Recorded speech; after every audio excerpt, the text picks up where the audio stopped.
marqué, évident et clair, causer ça, c'est pas sans raison, ébranler tout système. J'en ai dit, il y a des vedettes, il y a des réunions politiques, il y a tout ça qui a gagné dans le monde. Il mettait le monde en mode stop, et puis pour le repartir vers une direction, peut-être, est-ce que l'humanité est prête? Est-ce que on est?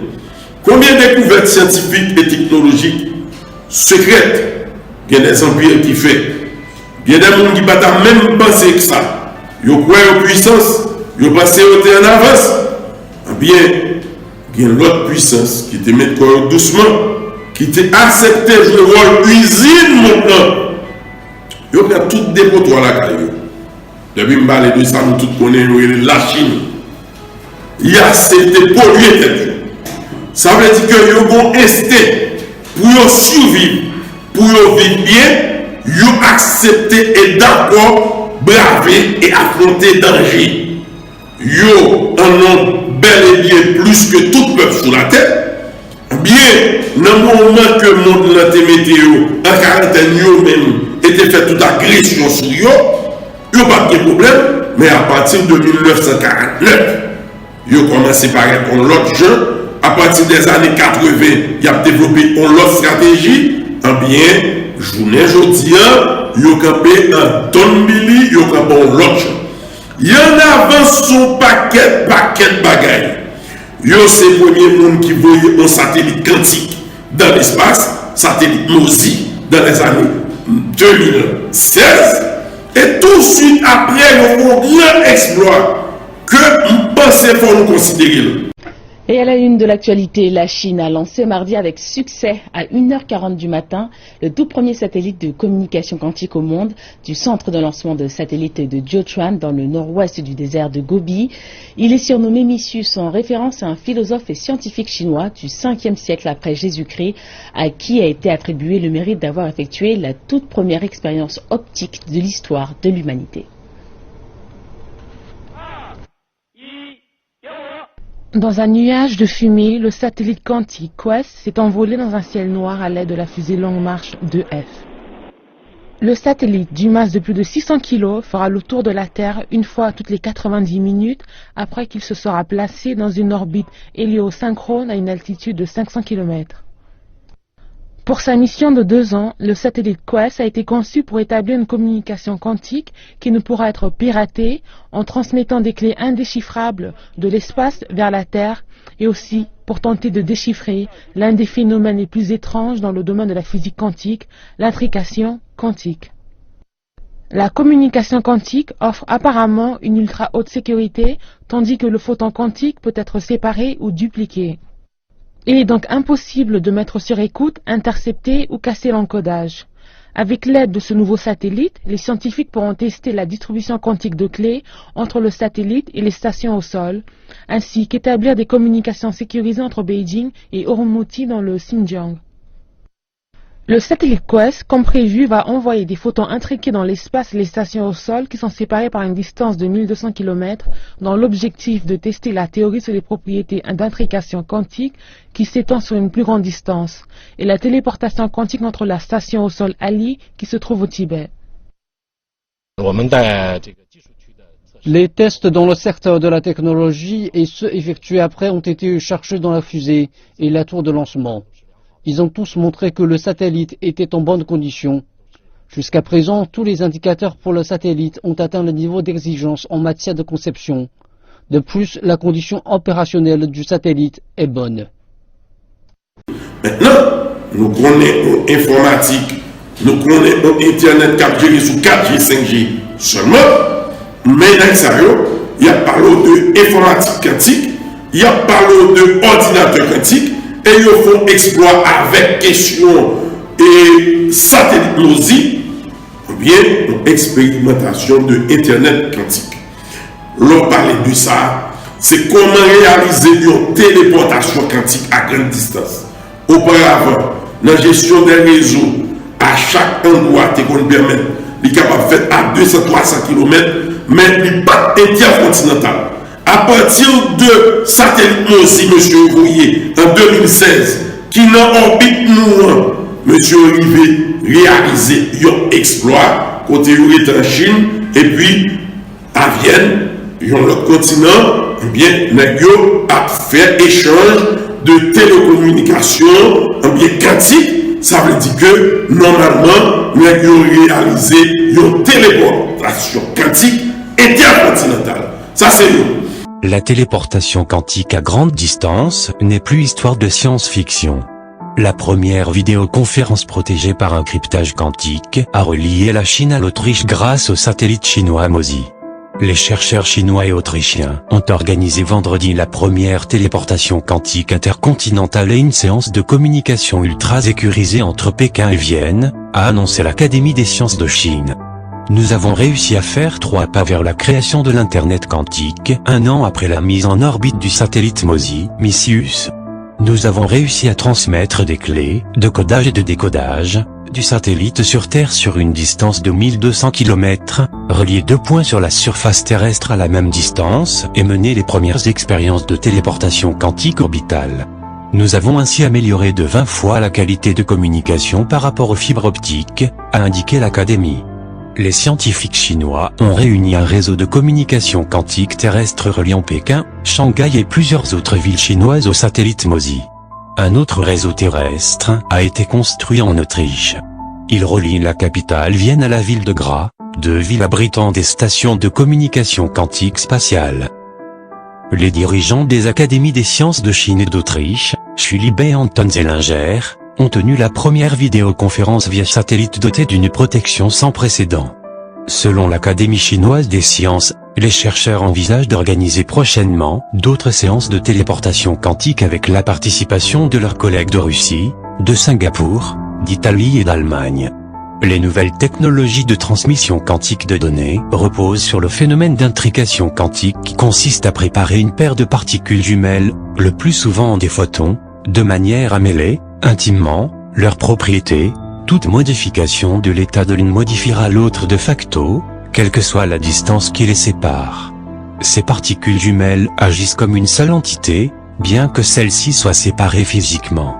Ce phénomène joue notamment un rôle important dans les systèmes de communication inviolables. L'information est transmise de façon instantanée et impossible à intercepter.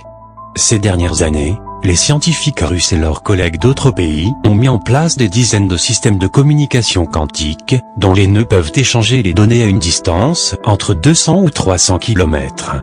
Toutes les tentatives de transmettre des données à une plus grande distance, par exemple entre les continents, ont jusqu'ici échoué.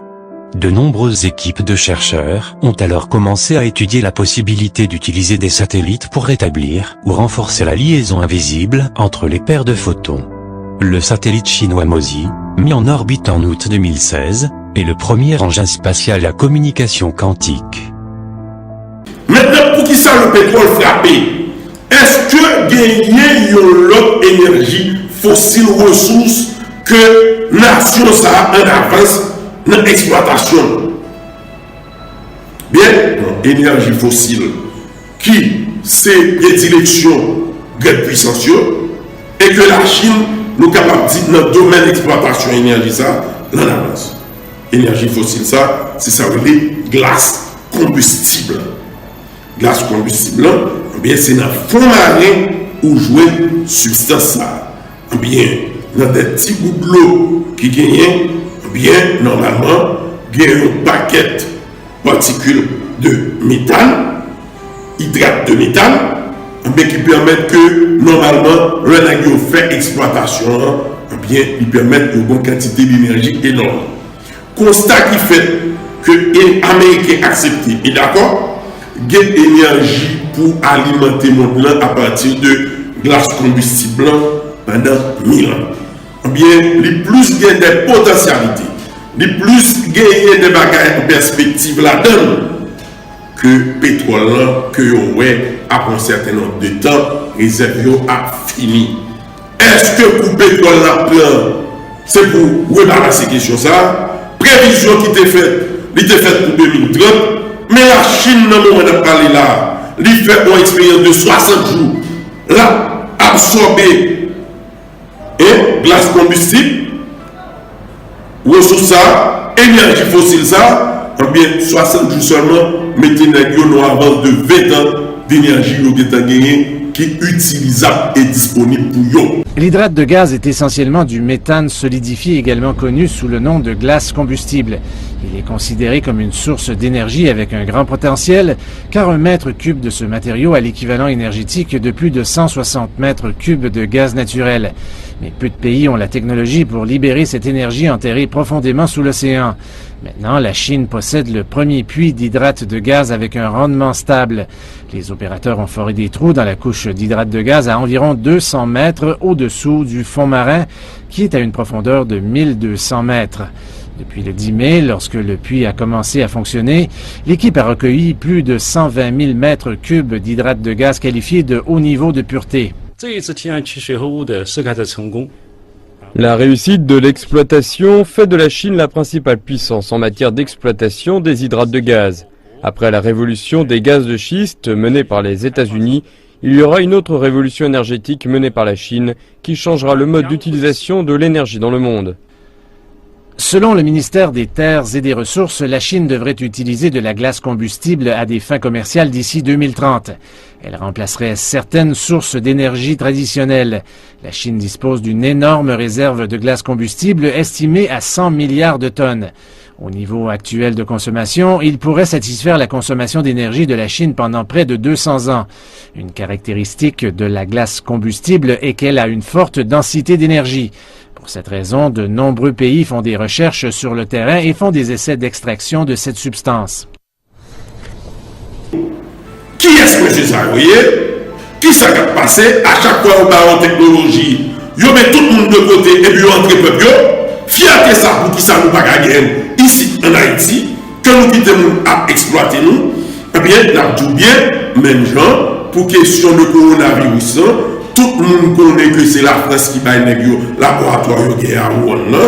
Eh bien, laboratoire ça, que normalement en 2004, après, normalement pandémie ça, que les SRIAS sont passés, eh bien, la France a porté le bail, mettre la caillou, eh bien, il y a près de 50 scientifiques français qui devaient faire suivi, mais ils bloqué.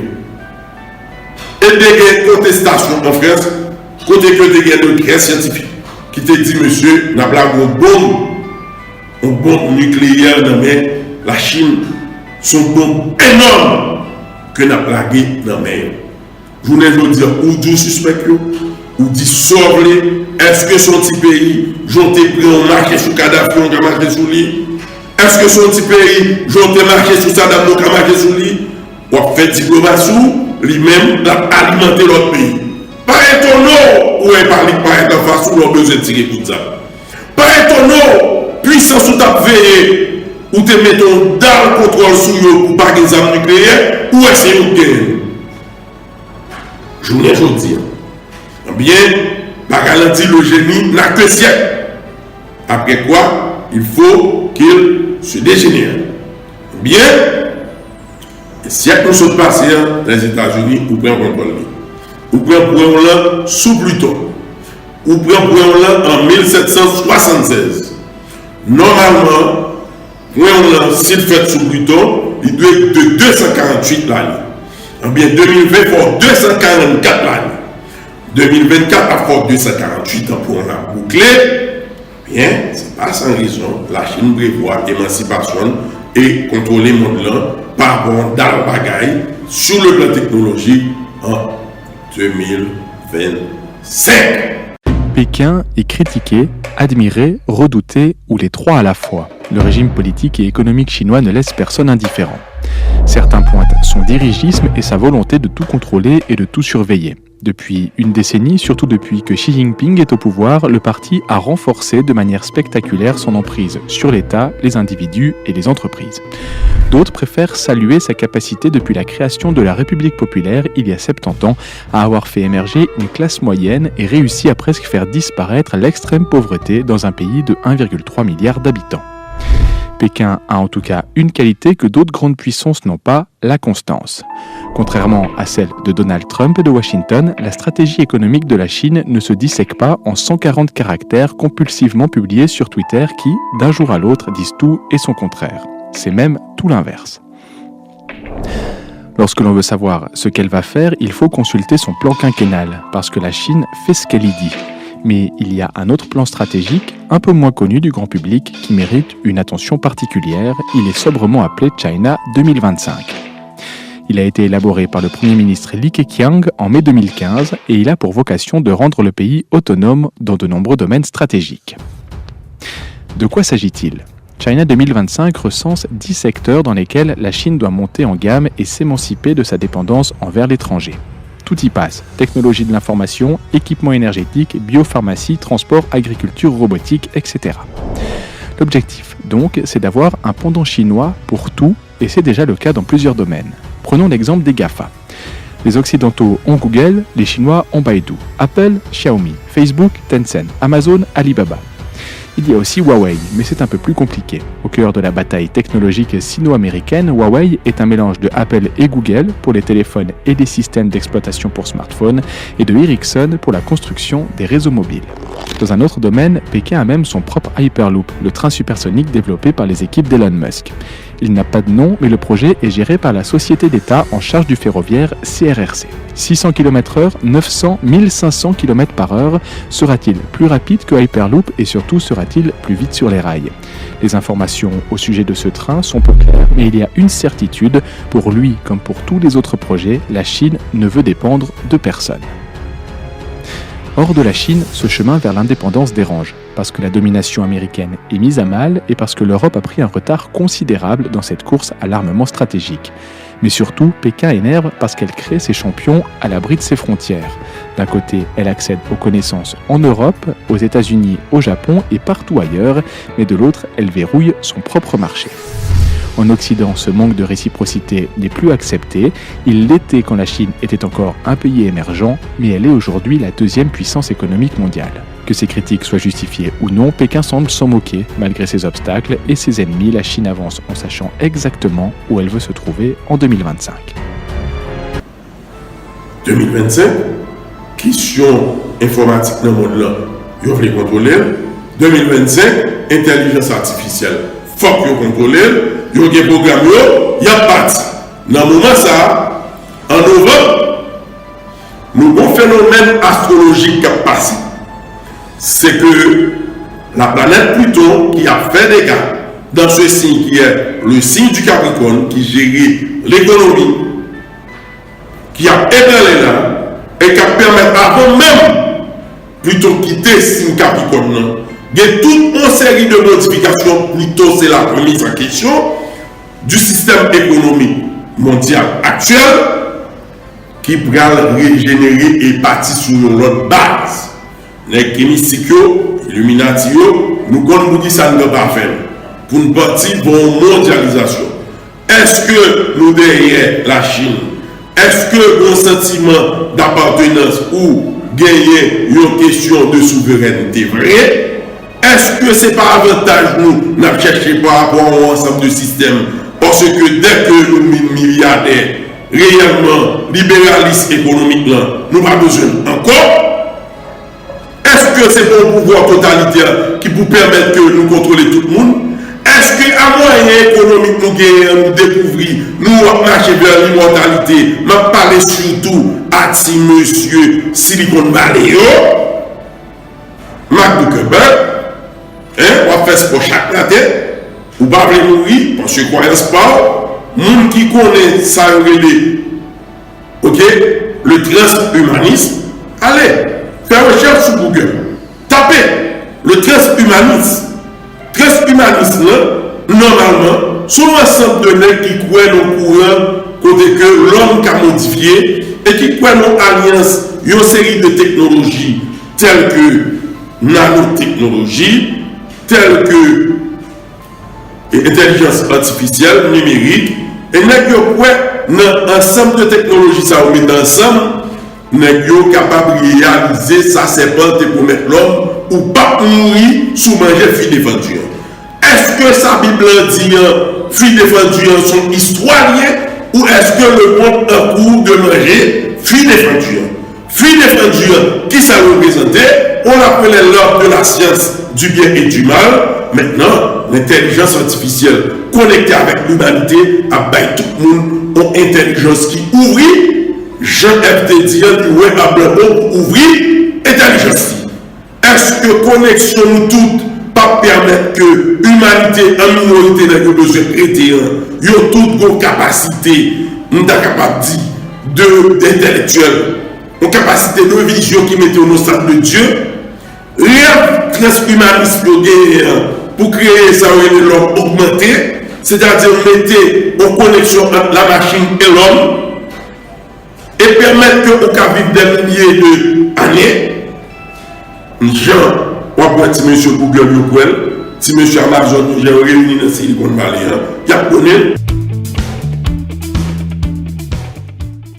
Nous sommes à la veille d'une immense révolution technologique, économique, mais aussi philosophique, liée à ce qu'on appelle les technologies NBIC, c'est-à-dire les nanotechnologies qui permettent d'agir sur la matière à l'échelle du milliardième de mètre et de faire des micro-machines permettant de modifier le vivant, les biotechnologies, et notamment la génétique, avec l'effondrement du coût du séquençage ADN et notre capacité à modifier nos chromosomes, l'informatique, et puis C, la cognitique, c'est-à-dire l'intelligence artificielle, la robotique, et puis les sciences du cerveau. Et nous allons effectivement vers une neurorévolution parce que nous allons pouvoir comprendre, lire et modifier notre fonctionnement cérébral dans les décennies qui viennent. Jusqu'à maintenant, l'intelligence était rare et chère.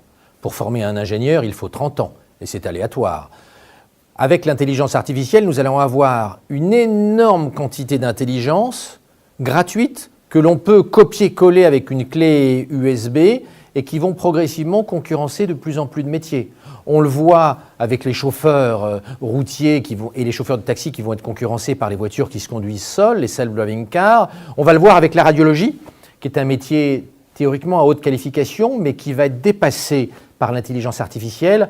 L'intelligence artificielle, selon Yann LeCun, le patron de l'intelligence artificielle chez Facebook, et qui est un grand spécialiste de ces technologies-là, va dépasser les radiologues dans les années qui viennent, même les meilleurs radiologues dans l'analyse des clichés. C'est une révolution terrible pour cette spécialité qui va devoir s'y réorganiser. Il y aura plus de facilité pour les radiologues à changer de métier que pour les chauffeurs, livreurs, camionneurs de 60 ans de résister à l'arrivée des camions qui se conduisent tout seuls. Il n'y a pas de solution simple. La révolution de l'intelligence artificielle, elle s'est déployée en fait il y a moins de 1000 jours. Les premiers grands succès de l'intelligence artificielle, c'est 2012. On n'y croyait pas vraiment. Et là, c'est un feu de forêt maintenant. Donc les politiques, les entreprises, la société civile n'a pas encore mesuré tout l'enjeu de cette révolution de la technologie de l'intelligence artificielle. Il faut maintenant qu'il y ait dans toutes nos sociétés une réflexion sur l'école, sur l'évolution de l'entreprise, de la formation professionnelle des adultes. C'est un chantier pour les décennies et les décennies qui viennent. C'est un chantier majeur. Les politiques qui, globalement, sont des handicapés informatiques ne comprennent pas du tout ces enjeux-là. Peut-être faudrait-il que les électeurs réorientent leur vote vers les hommes politiques qui comprennent la technologie et qui sont capables d'adresser ces enjeux majeurs. Parce que si nous ne réglons pas ce problème majeur de l'homme, du cerveau biologique face à l'intelligence artificielle, nous allons être dans une situation révolutionnaire. Et le Brexit et l'arrivée de Trump au pouvoir aux États-Unis sembleront de bien petites choses par rapport à la vraie révolution que l'intelligence artificielle pourrait mener si nous ne réorganisons pas l'école et le marché du travail.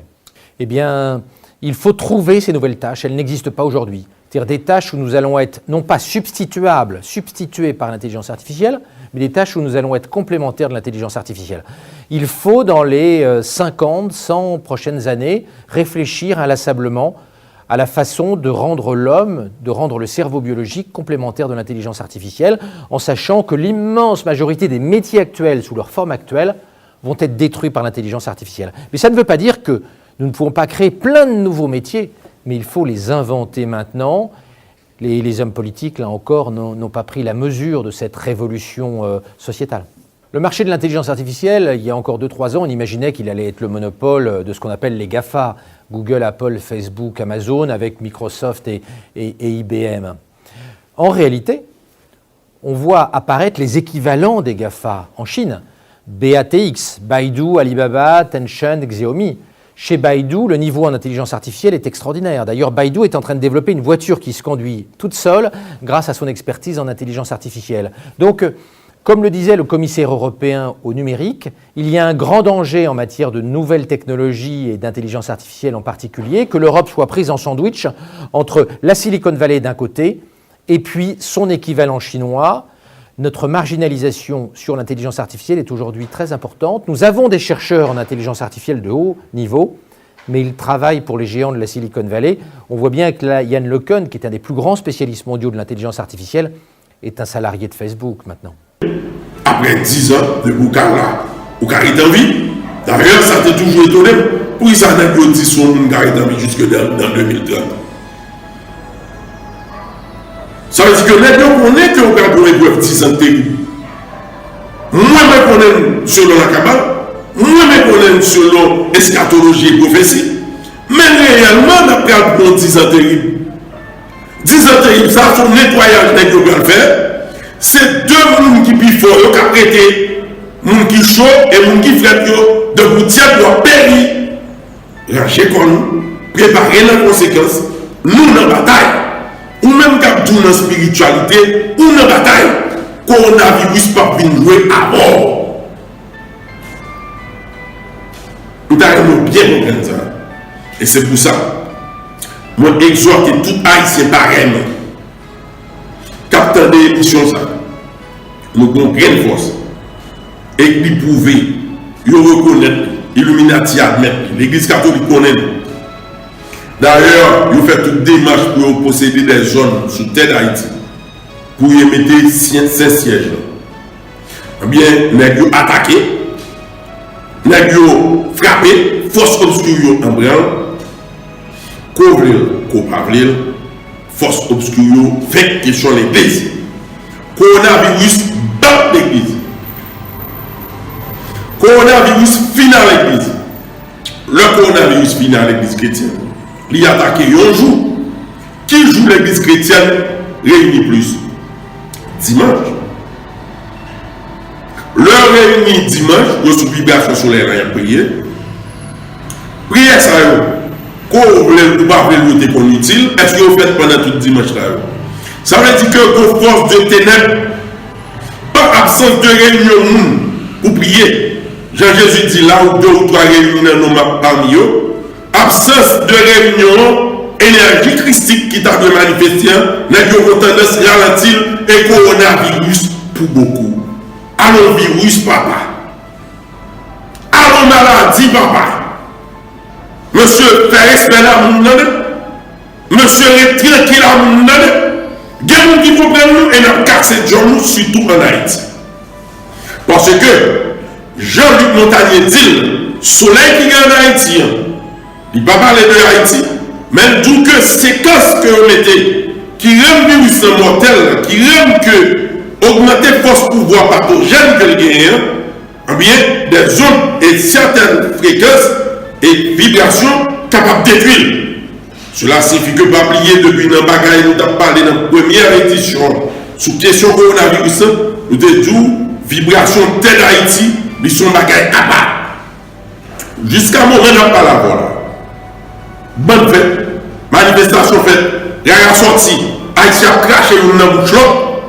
Il y a quelques gens qui mourent, peuple haïtien, campé qui à la ganache, yo jam, yo là, parce que force solaire, lumière christique continue ensemble avec eux. C'est pour nous dire que ça qui a passé là, pas petit, ou qu'on voit autorisé, ou qu'on voit qui gagne tout ange, toute armée céleste, toute hiérarchie cosmique dans le système, qui se met dans le Ramad, qui l'a pour tout, qui ça qui a passé et bagaille ça, qui ça lié. Bien dans le contexte, ou besoin en pile force, ou besoin volonté pour commencer par faire un travail sur propre tête, ou même qui est haïtien, mais exhorter encore, venez dans la vibration de ça. Venez la caillou parce que combat pas petit. Bagaille qui livré là, bataille qui livré là, la prend ampleur de jour en jour. ou même qui retrouvent dans le pays ça que les États-Unis.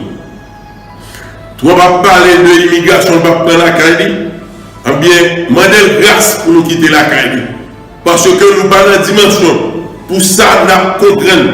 Pour ça, nous attendons dans la bouche, mettre ma grande pour nous courir pour tête nous bali. Pas de monde qui cherche là-bas. La caillou minée et Daniel, dans le chapitre 12 ans, dit vérité, ça peut arriver. Ceux qui mangeront les mains de sa table causeront sa pierre. Il y a un bon conflit éternel dans les États-Unis d'Amérique. D'ailleurs, toutes les hommes vendent. Extrémistes la bouquet à confinement, il a manifesté les armes à la main. Ça veut dire, ça veut dire. Il y a un président appuyé qui menaçait par rapport au rival que le a gagné. Élection, ça nous beaucoup ça va côté. Planète Mars a entré dans le signe du bélier qui a son domicile, qui perdrait que puissance augmentée dans ce signe de feu qui est symbole de la guerre. 29 juin. Nous déjà gagné une série de bagailles qui ont parlé, déjà qui ont éveillé soupçon en ce qui concerne la Chine. Nous déjà gagné une concertation qui a fait entre eux au paquet de puissance occidentale pour accuser une puissance qui est très fort et qui puissant, non point nous pas jamais imaginer et qui veut prendre contrôle le monde, qui gagne des puissances ennemies, des puissances obscures qui appellent. Dragon Apocalypse, que nous parlons dans le chapitre 12, ce n'est pas sans raison la Chine est symbole de dragon. Ce n'est pas sans raison la description, et c'est ça que fait. Document ça complet, m'a préparé pour nous sortir, pour nous avoir accès avec. Document écrit ça, que m'a travaillé sur lui, la détaillé 1, 2, 3. Mes côtés, coronavirus commence avec nous, mes côtés, la va avec nous pendant une période de temps. Nous prenons l'événement l'un après l'autre par rapport à temps et à durée, nos approches kabbalistiques, eschatologiques et nos approches astrologiques. Nous clairons sur ça, pas de mentir sur ça, coronavirus, il pas un virus qui l'a gué comme ça, comme ça. Monde qui l'a gué coronavirus. Pays qui campait derrière, il garde le monde, il est sans culotte, il est en balle, et puis il a gué virus. Il gagne toute simulation qui est déjà faite, qui dit étape par étape comment l'événement est présenté, connaissance que nous avons gagné, et technologie en bio, nous avons gardé. C'est comme si nous avons prévoir un événement avec Asio, j'aime déterminer le futur en fonction d'une série de connaissances kabbalistiques, nous avons fait de façon technologique. Nous avons besoin de comprendre que l'humanité a vécu une épreuve, bien rentrer dans la prière. Et c'est pour ça qu'on a envisagé dans le début du mois de mai pour nous mettre l'académie en campé. J'ai un pile monde, un pile subscriber, un pile monde qui adhéré avec l'émission ça, a demandé l'école, il a demandé formation, plateforme nous en parlons et prière, côté que nous avons accès non pas à des théories qui parlent nous de événements, mais plutôt des connaissances qui disent nous qui ça pour nous faire pour nous sortir normal, pour nous sortir vainqueur, pour nous sortir gagnant. Qui ça pour nous faire pour nous aider famille nous, qui ça pour faire pour aider petits tout, qui ça pour faire pour aider nos proches. C'est exactement le travail ça que nous avons fait. Mais nous croyons important pour nous expliquer l'impact et force obscure qui cachée derrière le virus qui c'est coronavirus. C'était fort, moi, Arthur Douillard, qui était ensemble avant, à la prochaine.